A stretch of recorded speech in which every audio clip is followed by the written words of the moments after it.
In April 2025, NASA issued another warning.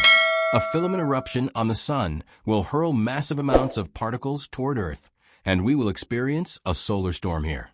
The solar cycle will reach its absolute peak this year, and many experts and concerned citizens are wondering whether the long-predicted horror storm will come. If it does, our civilization could be plunged into darkness within minutes, causing chaos and enormous damage. In April 2025, we will be approaching the peak of the current solar activity. A geomagnetic storm warning of level G2 is causing concern. The reason for the warning is a filament eruption with a coronal mass ejection, which was first observed by astronomers in mid-April and could have critical consequences. The ejection produces large streams of particles that flow toward Earth and can cause various disturbances here in the following days and weeks. An ejection of this intensity can also be the prelude to further solar activity, causing more and more severe storms and problems. Current sunspot activity gives cause for concern. What can we really expect in April, and what will the rest of the year bring? We're currently experiencing high solar activity, and the current sunspot count is at an alarming level. However, we have not even come close to reaching the peak of the current solar cycle. We will not pass through this critical phase until May and the end of summer 2025. So far, around a dozen violent X-ray flares have been observed, some of them among the strongest since records began. Several M-class eruptions, large filament breaks, and subsequent coronal mass ejections have led to extremely elevated proton levels. Much of the Sun's activity has significantly exceeded warning thresholds over the past year. Simply put, for over a year we on Earth have been experiencing a particle bombardment unlike anything seen since modern solar observation began. It all started with an event on September 15, 2023. At that time, a coronal mass ejection heralded the beginning of the current peak in solar activity. The plasma cloud that was released at that time reached us a few days later and triggered a moderate geomagnetic storm and some disturbances. The event was officially classified as a G2 level geomagnetic disturbance, very similar to the storm we are currently experiencing in April 2025. The level can still be described as moderate. The G2 storm of 2023 triggered auroras that were visible in several U.S. states, including Alaska, Montana, North Dakota, Minnesota, Wisconsin, Michigan, Maine, and New Hampshire. In addition, minor disruptions, such as brief outages in communication systems, radio problems, and GPS blackouts were reported. The disruptions were minimal in duration and were easily overcome. But what happens when a more severe storm hits, and systems like these are severely disrupted for hours or even days? Compass errors, power outages, and confused animals? Can you imagine a scenario in which the power is out for days, your cell phones no longer work, and confused birds fall from the sky? That's exactly what could happen if the long-predicted horror storm hits us.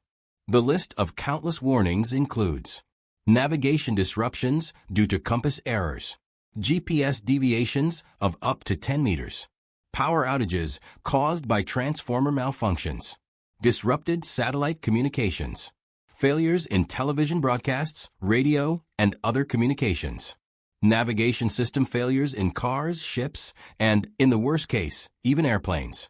The chaos in the airline network would be catastrophic, with airlines having to cancel flights en masse at the first sign of significant disruptions, and aircraft in the air having to land immediately at the nearest available airports.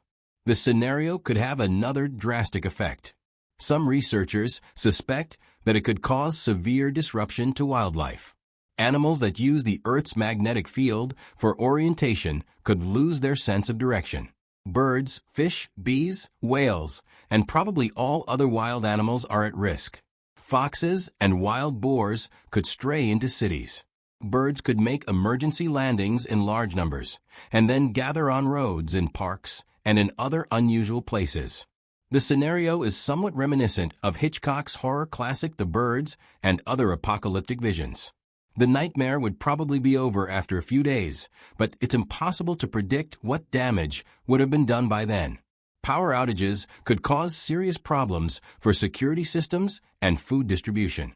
ATMs could be blocked, and shopping facilities would only be available to a limited extent. It's impossible to predict how bad the scenario would be in the event of a horror storm. We have never experienced it before, and we do not know how secure our systems of emergency power generators and other backup systems are. Experts have warned of another danger.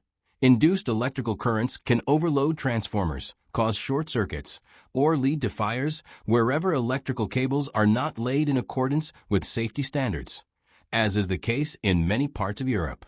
The 1989 blackout in Quebec, Canada showed that even a moderate storm could paralyze the entire power supply of 6 million people for 9 hours.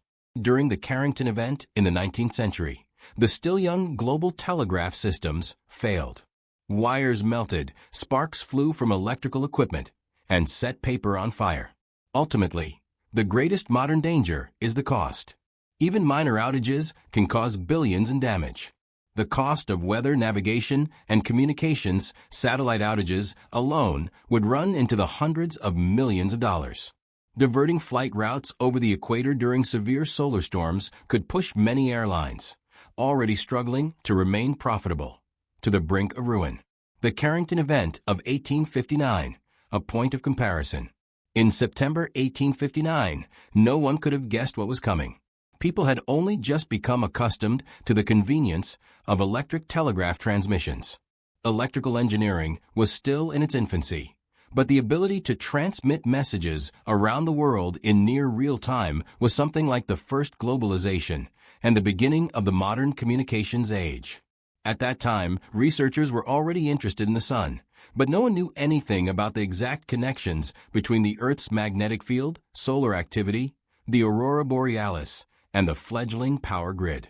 Electric current has brought us progress and shaped the culture we enjoy today. The Carrington event is now seen as a warning to humanity. It all began when auroras were seen in regions of the northern hemisphere where the phenomenon does not normally occur. Some eyewitnesses later reported that the sky was ablaze. The Midwest of the U.S. was particularly affected. There, sparks suddenly flew from telegraph equipment, and some telegraphs began to work independently, as if moved by magic. Where this happened, people thought it was a haunting. Where sparks caused paper fires and telegraph lines buzzed and crackled suspiciously, people suspected a defect and an overload of the power grids. What had happened?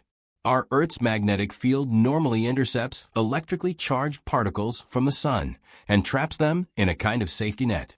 The collection pockets for the particles exist at the north and south poles. When they are full, we see colorful swaths of light due to the swirling of the particles and their interaction with the Earth's ionosphere. When these collection basins are overloaded, the particles from the sun are pushed further south or north, and the aurora borealis becomes visible in areas where it is not normally seen.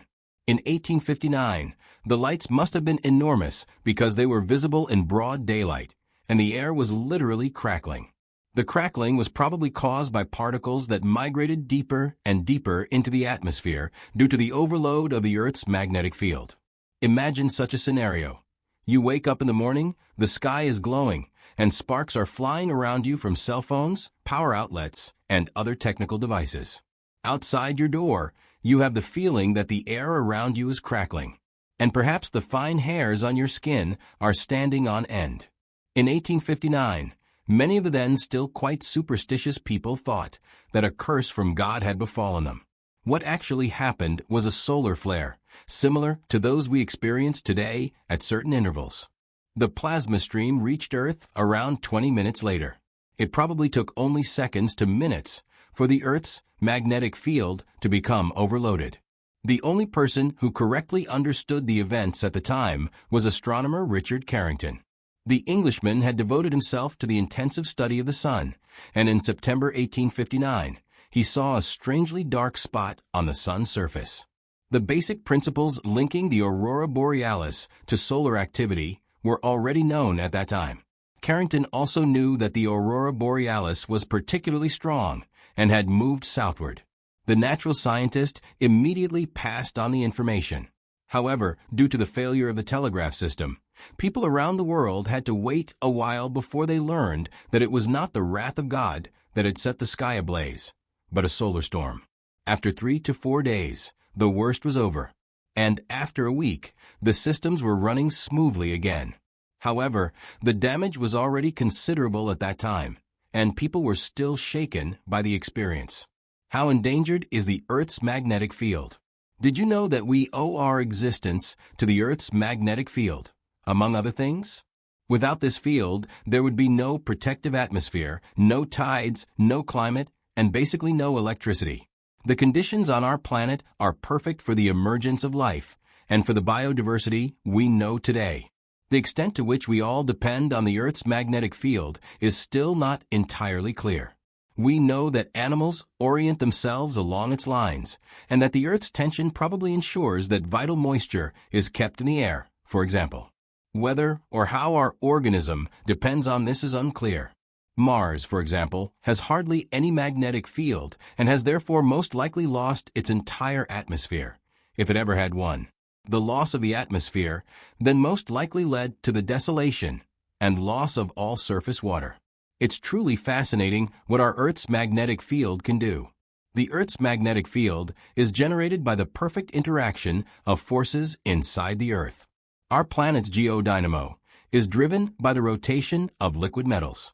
Processes, such as the Earth's rotation and complex interactions between solid and liquid metallic components, are involved. Convection currents cause the liquid metal to circulate like boiling water, and the movement of the liquid iron generates fine electric currents, which in turn create our magnetic field. The field spirals around the Earth and forms a kind of bar magnet with centers at the magnetic north and south poles. Everything is almost perfect. The interaction between the Earth's rotation, the liquids inside it, and even the protective pockets at the north and south poles is perfectly orchestrated. But there can be exceptions, and these exceptions put us humans at risk. You have to imagine that more violent solar storms are not a problem for our Earth in themselves. It's also not entirely certain how dangerous extreme solar storms would really be for animals, if they were not already exposed to disruptive influences from us humans. Birds are confronted with our radio and telecommunications networks, and whales have been proven to react to the echo sounders of ships. If a solar storm is added to this, the animals' navigation systems can be disrupted more quickly.